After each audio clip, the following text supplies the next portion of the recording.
ETF index mutual funds నేర్చుకుని stock మార్కెట్లో రాణించాలనుకుంటున్నారా? వెంటనే ఈ నెంబర్కి కాల్ చేయండి.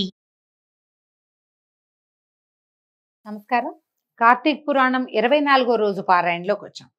అత్రిమునీశ్వరుడు, అగస్త్య మహాముని వారిద్దరి యొక్క సంవాదాన్ని వశిష్ఠ మహర్షి జనకరాజర్షికి చెప్తున్నారు కదా.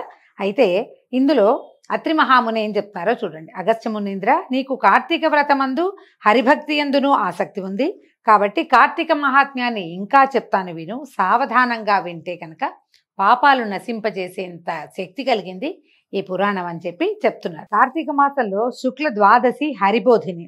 ఈ ద్వాదశి సమస్త తీర్థస్నాన ఫలితాలని ఇస్తుంది. మనం చెప్పుకుంటాం కదా, కార్తీక శుద్ధ ద్వాదశి ఏమంటారు దాన్ని? ఉత్థాన ఏకాదశి అని చెప్తాం.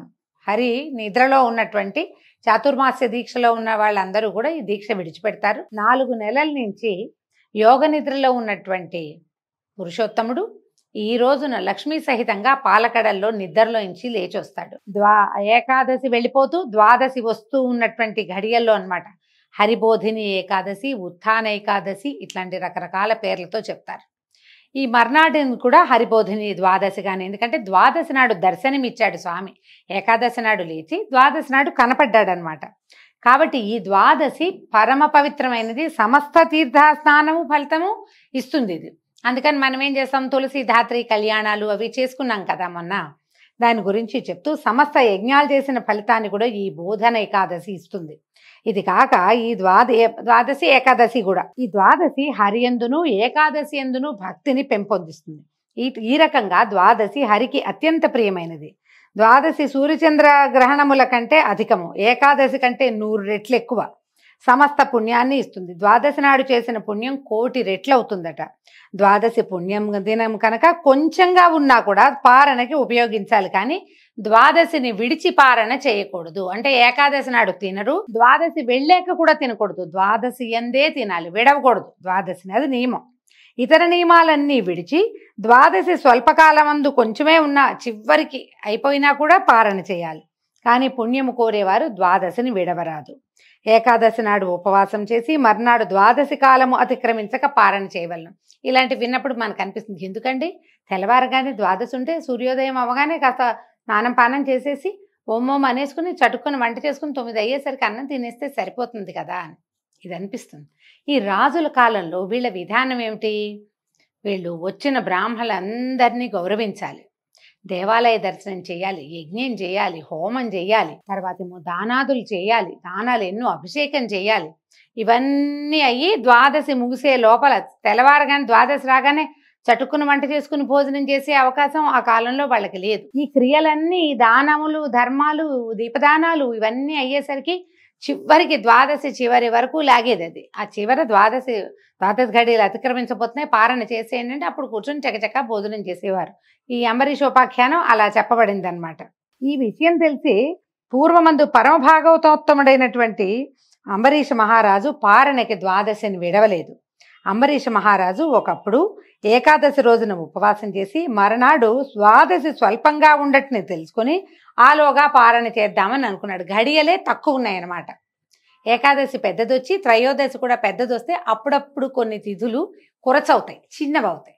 ఈయన ఏ రోజు ఏ ఏకాదశికి ఉపవాసం ఉన్నాడో ఆ మర్నాడు ద్వాదశి చిన్నది, ఈయన క్రియలన్నీ అవడానికి సమయం పడుతుంది. తర్వాత ఏమైంది, ఇంతలో ఏమైంది, దూర్వాస మహామునిచ్చి ఇక్కడికి ఆతిథ్యం మిషతోటి భోజనాన్ని యాచించాడు.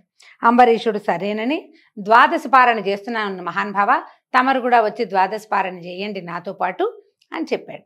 ఈయనేం చేశాడు, సరే ద్వాదశి పారణకు వస్తాను అని చెప్పి అనుష్ఠానం కోసం నదీ తీరానికి వెళ్ళిపోయాడు. ఆనాడు ద్వాదశి తిథి అతి స్వల్పంగా ఉంది, దూర్వాసుడు సమయానికి రాలేదు, ద్వాదశి పోతోంది. ఇలాంటి ఒక సంకటంలో ఇరుక్కున్నాడు అంబరీషుడు. హరిభక్తుడైన అంబరీషుడు ఇట్లా విచారించాడట. బ్రాహ్మణుడు, అందులోనూ మునీశ్వరుడు భోజనానికి అంగీకరించబడి ఉన్నాడు, కానీ ఇప్పటికీ రాలేదు. ద్వాదశి ఏమో వెళ్ళిపోతోంది, ద్వాదశోల్లంఘనమే దోషము. గృహస్థునకు బ్రాహ్మణుని కన్నా ముందు భోజనం చేయకూడదు. ఆయన ఎవరినైనా రమ్మన్నప్పుడు మనం కూడా చూడండి, చుట్టాలు ఎవరైనా ఉన్నా వాళ్ళని భోజనానికి పిలిచినా వాళ్ళు వచ్చే లోపల మనం తినము, మర్యాద కాదు కదా.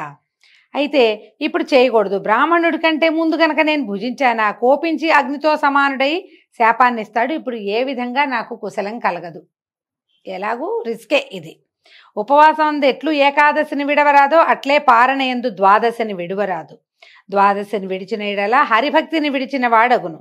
ఏకాదశి నాడు ఉపవాసం చేయక ఏ దోషానికి పాత్రుడవుతాడో, ఒకవేళ ఉపవాసం చేయకపోతే ఎలాంటి దోషమో, ద్వాదశిని విడిచి పారణ చేసినా అలాంటి దోషమే వస్తుంది. కాబట్టి పైగా ఇలా పారణ గనక అతిక్రమిస్తే 12 ఉపవాసాల ఫలితం పోగొట్టుకుంటాడట. హరివాసరము పుణ్యదినము గాన విడువరాదు. దాన్ని విడిస్తే పురుషునకు పుణ్య సంచయము చేకూరదు. అనేక జన్మములందు చేసిన పుణ్యము హరివాసరము విడిచిన ఎడల నశించును. దీనివల్ల జరిగే పాపానికి అంటే పోగొట్టుకునే పుణ్యానికి మితి లేదు, వచ్చే పాపానికి నివృత్తి లేదు. ఇప్పుడు ఏం చేయాలి? దీన్ని కనుక విడిచిపెడితే హరిభక్తిని విడిచిపెట్టినట్టే. కాబట్టి హరిభక్తిని విడవటమే నాకు భయము. ఇలాంటి సంకటంలో ఆయన విష్ణువును పోగొట్టుకునే బదులు పారణ చేయటం మంచిది అనుకున్నాడు. బ్రాహ్మణ శాపం వల్ల భయం లేదు, శాపం వల్ల కల్పాంతము దుఃఖం వస్తే రానియి, ద్వాదశిని విడిస్తే ఏకాదశులు కూడా పోతాయి నాకు. కాబట్టి ఇంత ఆలోచించి ఈయన ఏం చేశాడు, ఏమనుకున్నాడు, ఒకవేళ ఆయన వచ్చే లోపలే నేను భోజనం చేసేస్తే దీనివల్ల హరిభక్తి నిలబడుతుంది, ఆ విధంగా హరే నన్ను కాపాడుతాడు, విష్ణువే నన్ను కాపాడగలడని బాగా ఆలోచించుకున్నాడు. ముందు వెనక ఎగదీస్తే గోహత్య, దిగతీస్తే బ్రాహ్మణ హత్య. ఏం చెయ్యాలో తెలియలా, చేయాలనిపించేస్తుంది, భయంగా ఉంది. అప్పుడు వేదవేత్తలైన బ్రాహ్మణుల్ని ఇట్లా అడిగాడు, ఓ బ్రాహ్మణోత్తములారా వినుడు, దూర్వాసుడు భోజనమునకు వచ్చేదనని అనేను, నేను అంగీకరించి తిని ఇప్పటికీ రాలేదు. ద్వాదశి పోవుతున్నది గనక బ్రాహ్మణుని కంటే పూర్వం భోజనం చేసినందున బ్రాహ్మణాతిక్రమము, ద్వాదశిలో పారణ చేయకపోతే ద్వాదశి అతిక్రమణము కలుగుతుంది కనుక మీరు బలాబలాలు విచారించి ఏదైనా ఒక ఉత్తమ మార్గాన్ని తెలియజేయండి అని అడిగాడు. వీళ్ళంతా బాగా ఆలోచించారు. బ్రాహ్మణులు ధర్మబుద్ధితో ద్వాదశి యొక్క గొప్ప, ఆ తర్వాత ఏమో అతిథిగా వచ్చిన బ్రాహ్మణ యొక్క గౌరవ లాఘవం, వీటిని ఆలోచించారు. బ్రాహ్మణులు ఏమంటారంటే, సమస్త భూతముల యందు అంటే ప్రాణుల యందు అగ్నిరూపుడైన ఈశ్వరుడుండి భక్ష్య భోజ్య చోష్య లేఖ్య రూపంలో అన్నాన్ని భక్షిస్తాడు. మన లోపలే ఉంటాడు. ప్రాణినాం దేహమాశ్రిత అని చెప్తారు భగవద్గీతలో. లోపలే అగ్ని రూపంలో భగవంతుడు ఉంటాడు. ఆయన ఏం చేస్తాడు, మనం వేసిన అన్నాన్ని ఆయన తీసుకుంటాడు. ప్రాణవాయువు వలన జఠరాగ్ని ప్రజ్వలితమవుతుండగా జంతువులు అన్నాన్ని కోరే ఆకలి పుడుతుంది. ఈ లోపల ఉన్న మంట దేనివల్ల వస్తుంది? ప్రాణవాయువు, ఆక్సిజన్ తీసుకుంటాం, దాంతో రేగి ఇంకా ఆకలిస్తూ ఉంటుంది. ప్రాణవాయువు చేత కొట్టబడినటువంటి జఠరాగ్ని సంతాపాన్ని చేయటాన్ని, దాన్ని తగ్గించటాన్ని క్షుత్పిత, అదే ఎట్లా లోపల మండటాన్ని క్షుత్తు పిపాస అంటారు. ఆకలి దాహము దేనివల్ల వస్తాయి? ఈ ప్రాణవాయువు బాగా లోపల కదలటంతో లోపలున్న అగ్ని రేగి మనకి దాహం వేస్తుంది, ఆకలిస్తుంది.